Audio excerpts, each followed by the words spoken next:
Bismillahirrahmanirrahim. Assalamualaikum warahmatullahi wabarakatuh. Waalaikumsalam warahmatullahi wabarakatuh. Alhamdulillahi rabbil alamin. Wa bihi nasta'in ala umurid dunya waddin. Wa ala alihi wa sahbihi ajma'in. Qala rabbi shrah li sadri wa yassir li amri. Presiden Joko Widodo tergugat 2 tangkap dan kemudian ditetapkan sebagai tersangka dan ditahan hingga hari ini. Saat itu kami gamang. Kenapa kami gamang? Karena setelah kami mendapatkan panggilan pada tanggal 18 Oktober 2022. Kenapa demikian?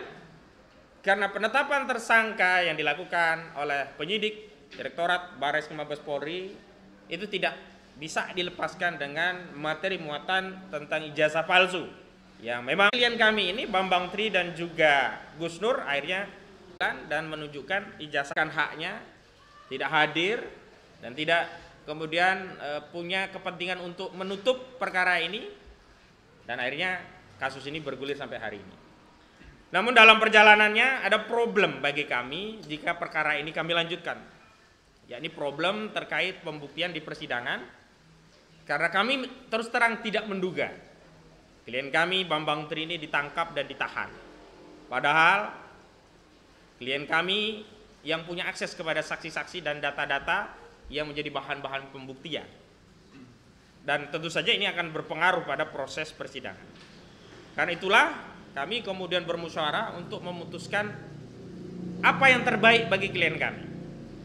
Dimana kalau ini dipaksakan sementara pembuktian tidak bisa dilakukan oleh Bambang Tri karena dia ditahan, saksi-saksi juga tidak bisa diakses karena prinsipal klien kami Bambang Tri ditahan, sehingga kami tidak bisa menghubungi saksi-saksi tersebut. Dan tentu saja saksi tadi hanya percaya kepada Bambang Tri, kalau kami yang menghubungi nanti akan menjadi problem. Nah, ini akan menjadi masalah.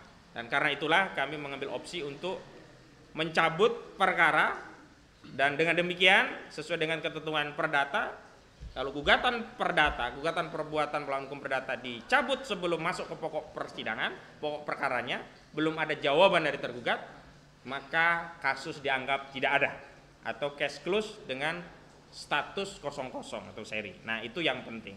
Dan karena itulah kami tadi mengambil keputusan karena pertimbangan itu untuk mengajukan surat sesuai dengan peraturan, memang ditujukan kepada Ketua Pengadilan Negeri Jakarta Pusat. Karena itu saya minta Adinda Anwar Silalahi untuk bisa membacakan surat, bukan ini, bukan yang itu dulu. Abis ini baca ini. Nah, Bang aja. Antum udah jelas. Nah, selanjutnya Adinda Anwar Silalahi mohon dibacakan surat yang dikirim tadi, dan apakah surat tadi sudah diterima oleh pengadilan. Demikian. Ada tanda terima nggak? Ada tanda terima. Coba kasih lihat dulu. Coba tolong di apa, Arif? Jom ya. Di zoom. Jadi surat pencabutan perkara sudah diterima oleh pengadilan per tanggal hari ini ya, 27 Oktober 2022. Di PN Jakarta Jam berapa? Pusat. Jam berapa tadi? Tadi Sekitar jam 3-an lah ya. Jam 14.30. Sama 3 ya. Ini masih diterima. Biasanya jam 2 udah tutup. Masih tadi Masih diterima. Alhamdulillah ini masih diterima. Tolong Adinda Anwar untuk dibacakan Logika. nanti isinya. Oke? Baik. Jadi ya, oke. Baik, terima kasih kepada Bang Ahmad Wajinuddin. Kami dari tim advokasi Bambang Tri Mulyono atau penulis buku Jokowi Undercover, Jakarta 25 Oktober 2022. Kepada Yang Mulia Ketua Pengadilan Negeri Jakarta Pusat, kelas 1A khusus Ceki Majelis Hakim Perkara Perdata Perbuatan Melawan Hukum, perkara nomor (2) 592 garing PDT titik G garing 2022 garing PN Jakarta Pusat di Pengadilan Negeri Jakarta Pusat kelas 1A, Jalan Bungur Besar Raya nomor 24 Gunung Sahari Selatan, Kemayoran, Kota Madia, Jakarta Pusat 10610. Perihal (2) pencabutan gugatan perkara nomor (2) 592 garing PDT titik G garing 2022 garing PN Jakarta Pusat. Dengan hormat, perkenankan kami bertindak untuk dan atas nama Bambang Trimulyono, Kewarganegaraan Indonesia, NIK 33161 005057 1003. Tempat tanggal lahir Blora 5 Mei 1971. Agama Islam, pekerjaan wira swasta, alamat Jambangan RT 01 RW 04, Desa Kelurahan Sukorejo, Kecamatan Tunjungan, Kabupaten Blora, Provinsi Jawa Tengah, Indonesia. Dalam kedudukannya sebagai penggugat dalam perkara gugatan perbuatan melawan hukum, perkara nomor 592-G-2022-PN Jakarta Pusat. Sehubungan dengan kedudukan klien kami sebagai penggugat yang saat ini menjadi tersangka dan ditahan di rumah tahanan Bareskrim Mabes Polri, disampaikan hal-hal sebagai berikut. 1. Bahwa klien kami saudara Bambang Trimulyono telah ditetapkan menjadi tersangka oleh penyidik Ditsiber Bareskrim Polri dalam perkara dugaan tindak pidana setiap orang dengan sengaja dan tanpa hak menyebarkan informasi yang ditujukan untuk menimbulkan rasa kebencian individu dan atau kelompok masyarakat tertentu berdasarkan atas suku, agama, ras, antar golongan atau sara, dan atau sengaja di muka umum mengeluarkan perasaan atau melakukan perbuatan yang pada pokoknya bersifat permusuhan, penyalahgunaan atau penodaan terhadap suatu agama yang dianut di Indonesia, dan atau barang siapa dengan menyiarkan berita atau pemberitahuan bohong dengan sengaja menerbitkan keonaran di kalangan rakyat, dan atau barang siapa menyiarkan suatu berita atau mengeluarkan pemberitahuan yang dapat menerbitkan keonaran di kalangan rakyat, sedangkan ia patut menyangka bahwa berita atau pemberitaan itu adalah bohong,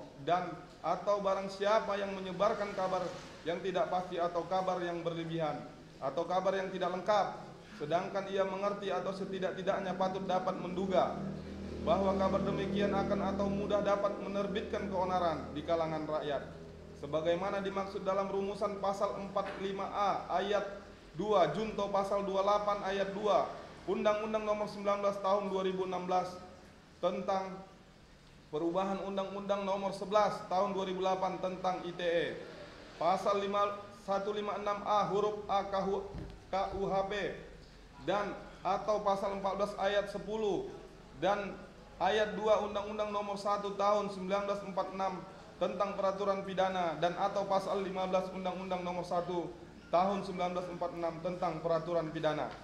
2.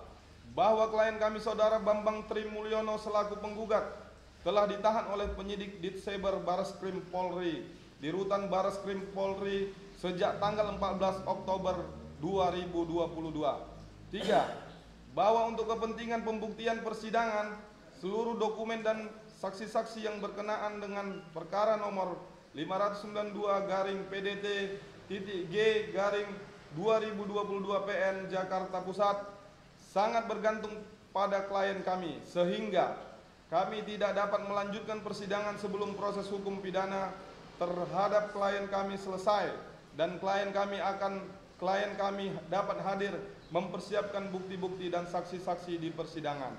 Atas pertimbangan tersebut di atas, mengacu pada ketentuan pasal 271 dan pasal 272 Regiment of the Reichsordnung atau RP, maka kami mencabut perkara nomor 2-592-PDT-G-2022 PN Jakarta Pusat, dan mohon pengadilan dapat mencoretnya dari nomor register perkara.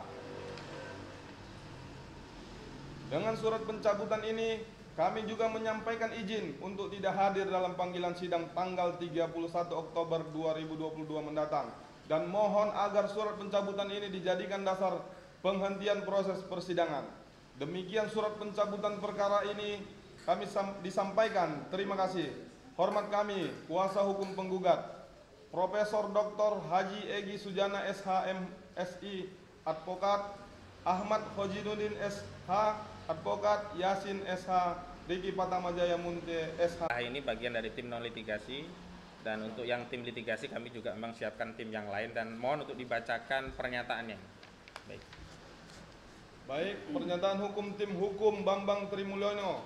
tentang pencabutan perkara gugatan perdata nomor titik 2592 PDT titik G garing 2002 PN Jakarta Pusat sehubungan dengan bergulirnya perkara perdata gugatan perbuatan melawan hukum tentang ijazah palsu yang diajukan Bambang Tri Mulyono di Pengadilan Negeri Jakarta Pusat, kami sampaikan hal-hal sebagai berikut.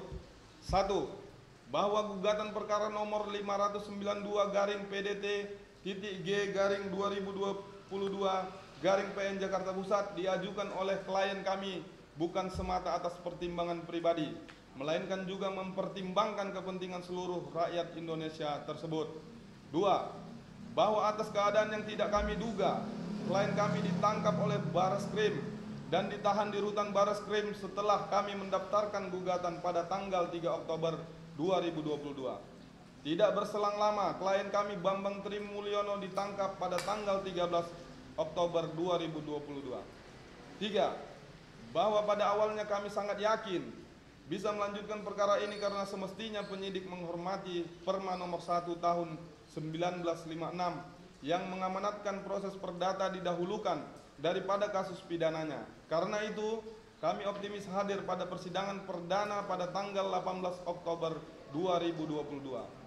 4. Bahwa kami juga mempertimbangkan untuk memberikan kesempatan kepada Presiden Joko Widodo untuk hadir pada persidangan perdana untuk membawa dan menunjukkan ijazah aslinya. Sayangnya, kesempatan baik untuk mengakhiri polemik ijazah palsu tersebut tidak dimanfaatkan atau dilakukan oleh Presiden Joko Widodo. Karena pada sidang perdana Presiden selaku pihak tergugat tidak hadir dan tidak juga memberikan surat kuasa untuk orang yang mewakilinya di Pengadilan Negeri Jakarta Pusat. 5. Bahwa dalam perjalanannya klien kami ditahan dan tidak bisa ditangguhkan. Status tahanan ini menyulitkan bagi klien kami untuk hadir dan terutama menyiapkan bukti dan saksi-saksi di persidangan. Sebab semua bahan, dokumen rujukan dan pihak-pihak yang akan dijadikan saksi sangat tergantung kepada klien kami. 6. Bahwa oleh karena alasan itulah kami tim kuasa hukum bermusyawarah untuk kebaikan klien dalam perkara ini. Dari hasil musyawarah kami berkesimpulan. Pertama, kami sepakat untuk mencabut perkara demi kepentingan klien dan pencabutan sudah kami kirim ke Pengadilan Negeri Jakarta Pusat pada tanggal 27 Oktober 2022. Sebab melanjutkan kasus tanpa kehadiran klien yang saat ini ditahan berarti sama saja menyodorkan perkara untuk dikalahkan. Kedua, dengan mencabut perkara apalagi sebelum masuk pemeriksaan pokok perkara, menjadikan status gugatan dianggap tidak ada.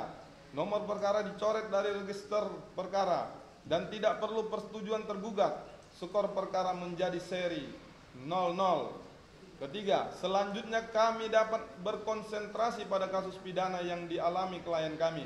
Dalam kasus ini, klien kami ditetapkan sebagai tersangka berdasarkan ketentuan pasal 45A ayat 2 junto pasal 28 ayat 2 Undang-Undang Nomor 19 Tahun 2016 tentang perubahan Undang-Undang Nomor 11 Tahun 2008 tentang ITE, pasal 156A huruf A KUHP dan atau pasal 14 ayat 10 dan ayat 2 Undang-Undang Nomor 1 Tahun 1946 tentang peraturan pidana dan atau pasal 15 Undang-Undang Nomor 1 Tahun 1946 tentang peraturan pidana.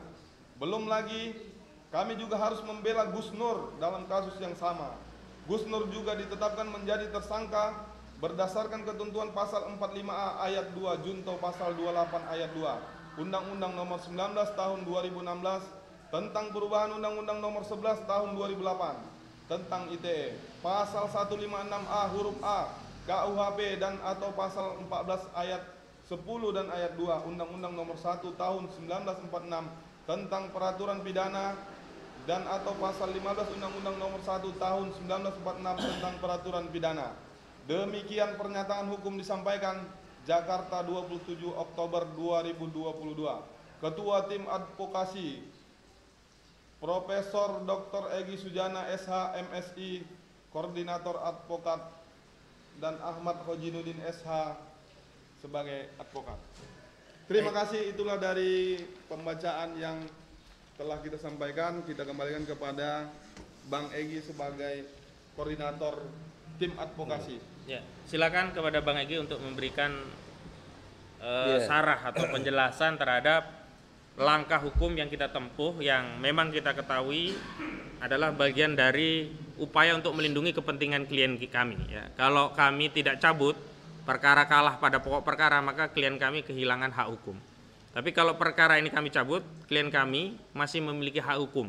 Nanti setelah selesai perkara pidananya bisa menggugat kembali karena perkara ini belum masuk materi pokoknya. Tapi kalau kami paksakan masuk ke materi pokok perkaranya, sementara bukti-buktinya terhalang karena klien kami ditahan, saksi-saksinya juga tidak bisa dihadirkan karena klien kami ditahan, yang punya akses kepada saksi-saksi ini adalah klien kami, tentu ini akan merugikan kepentingan hukum klien kami. Demikian jadi reason atau alasan kenapa kami mencabut perkara, dan kami minta Abang Egy Sujana untuk memberikan tambahan penjelasan. Demikian. Terima kasih Adinda Ahmad Kosinuddin Anwar Silalahi. Iya Bang. Sebelah kiri saya Panglima BES Rusdi dan Sekjen BES Pak Dino. Assalamualaikum warahmatullahi wabarakatuh. Waalaikumsalam warahmatullahi wabarakatuh. Dalam kesempatan ini supaya kita mengerti gitu bahwa saya dan kawan-kawan ada dalam TPUA, tim pembela ulama dan aktivis, pernah menggugat Presiden Jokowi 2021 tentang segala kebohongannya, terutama 66 janjinya.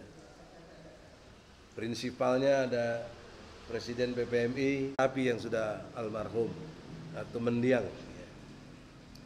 Nah, kaitannya dengan ini, saya trauma yang tahun lalu, saya tidak mau dalam peristiwa karir advokat saya dikalahkan gitu loh. Hanya karena tidak mengerti permainan yang ada.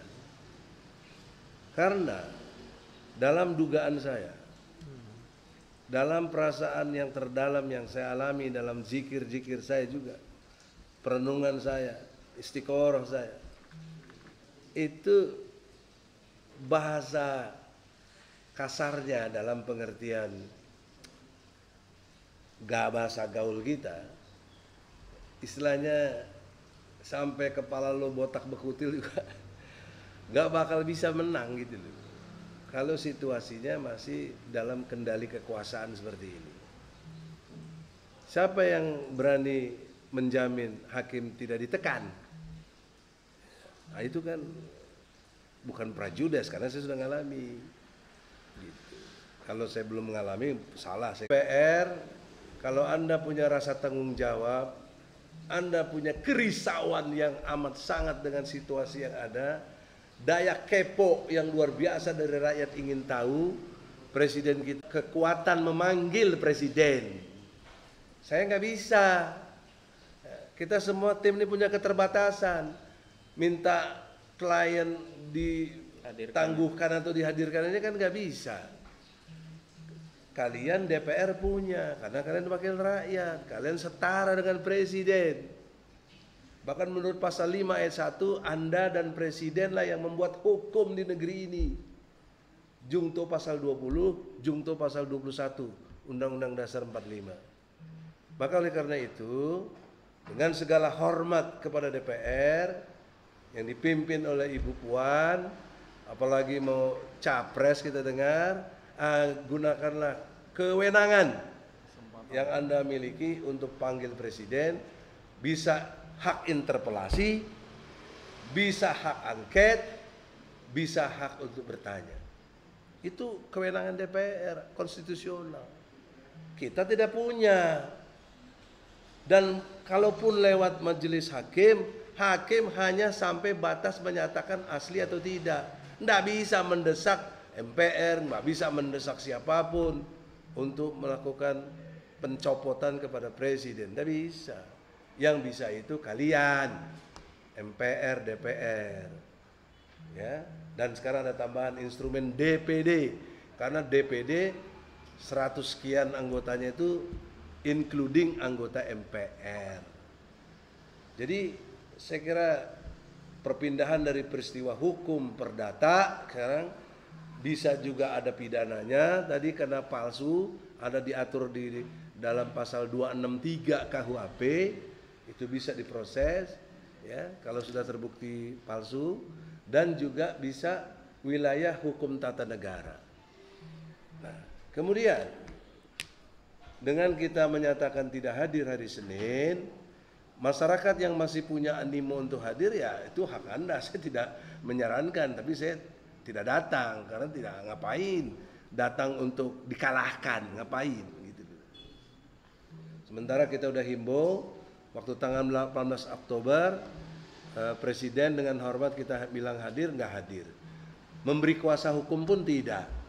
Ya, jadi traumatik ini saya duga hari Senin juga tidak datang, dan tentunya bisa dengan perlindungan-perlindungan lain yang mereka punya.